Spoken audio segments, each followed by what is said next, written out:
Okay guys, this product review is going to be on the Gerber Gear multi-tool new center drive. I'm a big fan of this. This is pretty amazing what they've come up with compared to others on the market. We're going to go through the design of it and the capabilities. You can see it's spring-loaded. It's got all kinds of tools on it. We'll get into the specs shortly, but we're also going to talk about the Warriors Magazine criteria for everyday carry self-defense.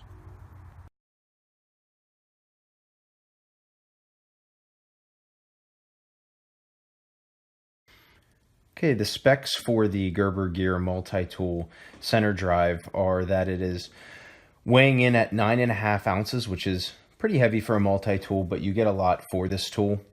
It is a 1-thumb opening system, so you push down right here and it slides right out into a set of pliers. Okay, spring loaded, and inside here you have your wire cutters and your strippers. We'll go ahead and we'll proceed to some other tools here. Okay, you have the 3¼ inch high carbon blade, which is the longest one that I found on a multi-tool. There's a lock mechanism here. Push that right back inside. Okay, we'll go to the other side now, and we have a file here. We have the rough side and the fine side, coarse side there. And this locking mechanism on this side is slightly different. Push down on that and it slides back in. Okay, we'll keep that out to access these, which is your bottle opener. And this is something called an awl, which can be used, for example, on leather on a belt if you needed to add an additional hole there. That works pretty well. We'll close these. And we'll talk more about the screw driving mechanism here, which is also the longest one that I've seen on a multi-tool. Okay, it has this magnetic center axis bit, so whenever you put it here, it locks into place magnetically, allowing for an easier transition of a different bit. Right there's a flathead, and this product comes with a variety of bits for, of course, you know, different odds and ends to fix around the house. And again, that locking mechanism allows that to slide right here. So as we go around this tool again, we see that it has a measuring device here in centimeters on the left and inches on the right. In addition, you also have this other bit right here.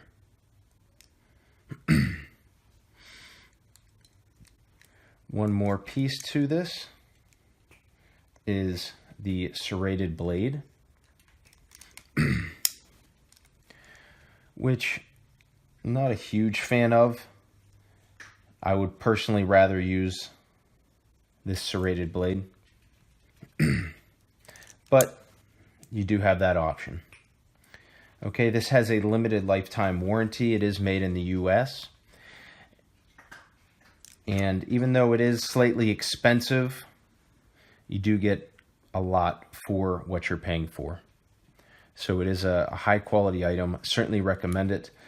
And hopefully you guys enjoy it as well.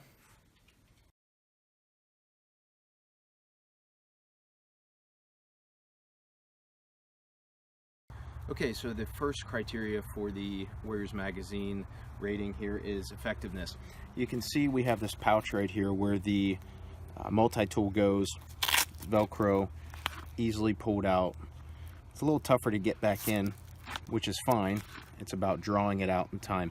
And this draw is really only important if it's a surprise self-defense scenario, which is, I guess, usually how it happens. But if you're walking from your car to work or vice versa, you can have it on you. Although I'm not a big fan of this pouch. It was made in China, and it's just this clip right here. It'd be nicer if these were a little closer so it stays put. It kind of slouches down, which is why I'm going to get rid of that. And personally, I would carry it here to be more effective. It'd be nice. It's not designed for self-defense. It's just we're using it as an improvised weapon. So if it had a little clip here, just like a pocket knife or some other multi-tools, that would be a great addition in the future. But it's an effective tool for sure, because you've got all these different variations of improvised weapons that you can use if needed. I don't know if you actually need the knife itself, but it is on there. Okay, so I really like this piece right here. Gives me nice grip if you want to hold it like so, or if you want to do hammer fist strikes. It is going to be effective for you. All right, the second criteria is to determine if this is a tool or an improvised weapon that you would actually carry with you all the time. And if I'm going to use this pouch, I would say no, because it's pretty heavy. So I just wouldn't be putting this on my belt. I have other tools that I keep on here. If I were to carry it with me, like I said before, this would be in my pocket. Although you have your cell phone, your keys, and maybe a few other things, your wallet, that are in there.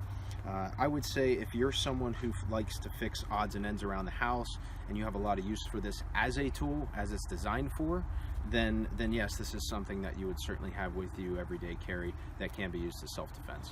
All right, third criteria is this tool easy to train with?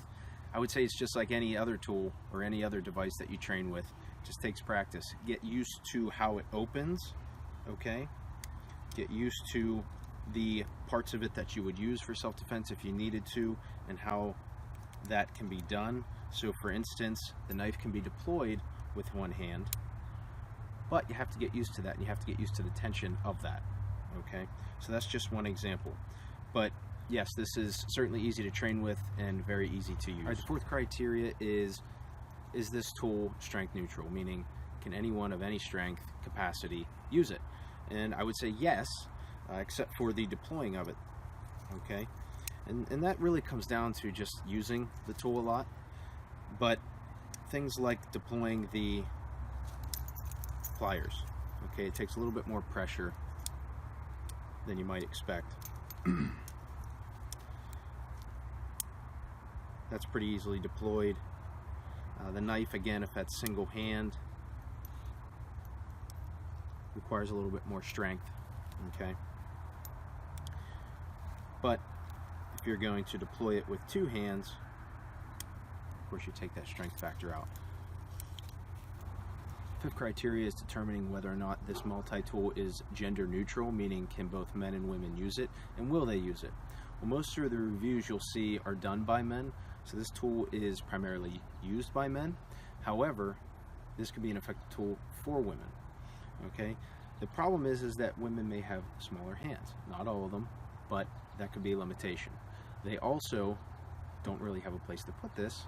Most men probably put it here or in the pouch. Women are going to put it in the purse. And then speaking to a few women, this is not something that they would be willing to put in their purse. So I would say that this one is primarily for men to carry for everyday self-defense.